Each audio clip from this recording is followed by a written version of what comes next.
people buy with emotion, and then they find out later on that they made a bad decision. Sure.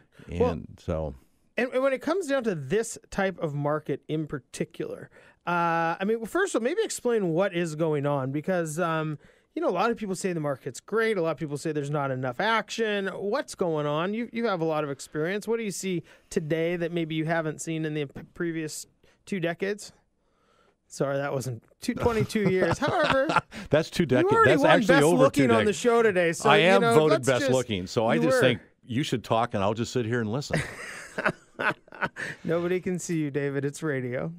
What's the camera doing over here? Oh, yeah. I know. That's for later. Yeah. That's for later. Anyway, so I read a report in the newspaper or online or someplace about home prices were up in most major metropolitan markets in October of last year as compared to the October before.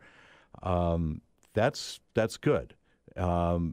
This report also went on to say that prices increased nationally in 2012 about 4.3%. Mm-hmm.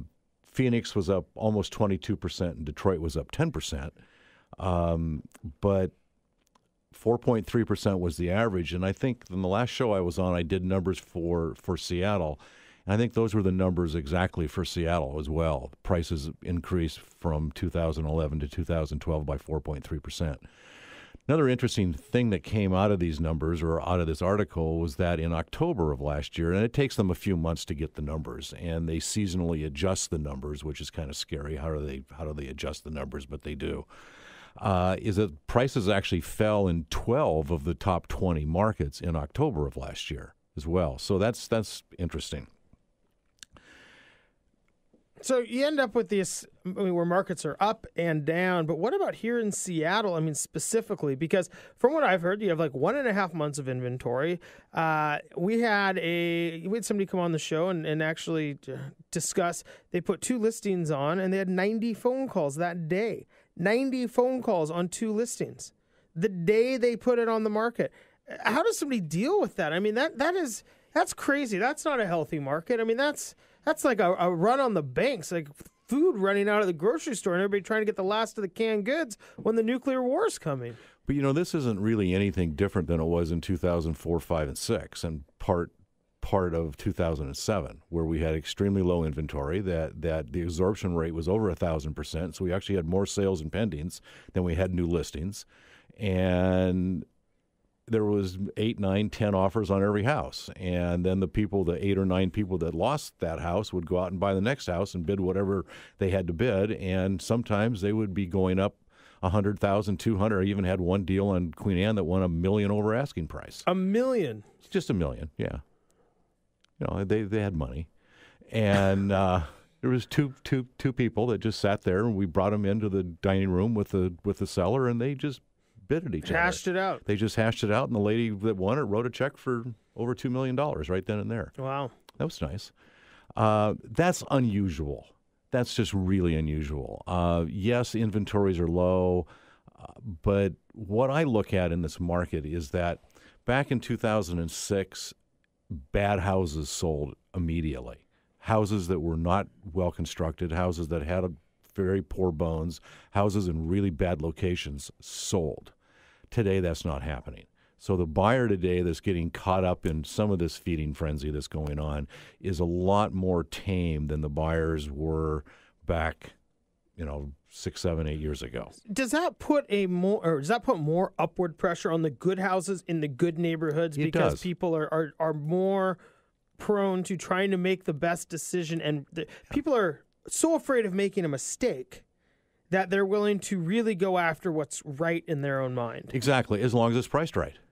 And, I think people have a fairly good idea of what's reasonably priced and what's not reasonably priced. You can take somebody that you work with them for a few weeks, show them houses, and then they go out on a Sunday and they look at open houses on their own, and they come back and say, well, I want to look at these 3 houses, but we think this one's really overpriced. And you go back and you look with them and you say, yeah, you're really right. It's really overpriced and it's not going to sell. Or if it does sell, let somebody buy it. Let somebody pay $50 or $60 or $100,000 too much for it. And but people aren't doing that today. Or I shouldn't say people aren't doing that today. Most people aren't doing that today. Sure. And why do you think that is? Because of the scare in the housing market over the last 4 or 5 years. I mean, this has been a pretty bad thing. I mean, our economy has been pretty tough, and the housing bubble, when prices drop 25, 30, 40, 50%. It's pretty recent in people's memory. That's really recent, and this article that I read, it was interesting how it concluded, and I'm just going to kind of paraphrase this: is the important in the housing, the improvement in housing is adding to the economic growth. Most analysts agree.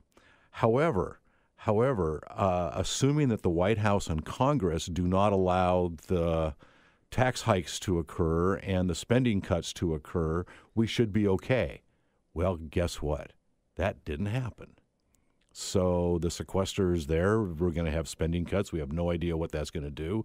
We have debt going crazy. And did you hear that we're probably going to lose the Blue Angels? Well, we might lose the Blue Angels, but that's not going to affect housing prices. No, I was just saying that was one of the things. I know, I read that. Which kind of makes sense. I mean, let's be honest. I like the Blue Angels more as much as anybody, but to your point. But here's the mentality of people that all of a sudden confidence starts to grow, and then our government doesn't start working for what we need, and it could fall apart in a heartbeat. And I don't think that's going to happen. I hope that doesn't happen. I can't imagine that Washington is that screwed up, but maybe they really are. Yeah. Do you think that politics continues to play that big of a role in housing? Because it seems to me that whether it's the sequester or the fiscal cliff or the debt ceiling, I think people are desensitized to it. I think they're getting more and more desensitized to it, and I think people inherently are more optimistic than they are pessimistic. And I think people want things to improve, and I think they want the housing market to improve. So I think they err on that side. But if things start to go south again, if we go into another bad recession, who knows where the housing market might go? It might take another tumble. Yeah. I don't think that's going to happen. But I also think that today is the best time we've had in decades to buy. Interest rates have gone up, haven't they? Mortgage rates have gone up slightly. 0.25%, maybe 0.5% on some loans. And housing prices are the lowest they've been in really a long time. When you look at since last year. Well, when you look at the price index, right, it's the best it's been in like 30 or 40 years in affordability, with the lowest interest rates we've had in ever. And what a great time to buy, and what a great time for a move-up buyer. And especially, in Seattle, because there are more people coming to this city, every day. Yeah. And they need houses. Right. You look at the amount of apartments that are going up, and you look at what's going on in South Lake Union, you look what's going on all over. There is more housing needs. And what happened in 2012 is that the appreciation on houses nationwide added almost $780 billion in housing values. So that accumulated just by prices going up. And if they'd gone up to 5% instead of 4.3%, it would have added another $1 trillion into equity in people's homes. That's a real positive. That's a real positive gain. Well, and that is one place that we know that it will change the way people spend money, because when people know that their home is going up in value, they feel wealthier, their confidence is up, which increases their spending. David, we just have about a minute left. Any final thoughts? Find yourself a really great pig and go out and buy it. A great pig that doesn't need lipstick. Well, you got to look through the lipstick. You really do. Ramona's really right. You got to look through it. And some of these bad flips, if the house has bad bones, my grandfather had a saying. He says, no matter how much mayonnaise you add, you can't make chicken salad out of chicken poop. And and that's true. He used to say that all the time. Well, he didn't use the word poop. He used something. He used another word, but I kind of cleaned it up here. That's good. I appreciate it. And that's some of the best advice. I tell my clients that, and try to show them what that really means. Because if they're bad, they're bad. Yeah.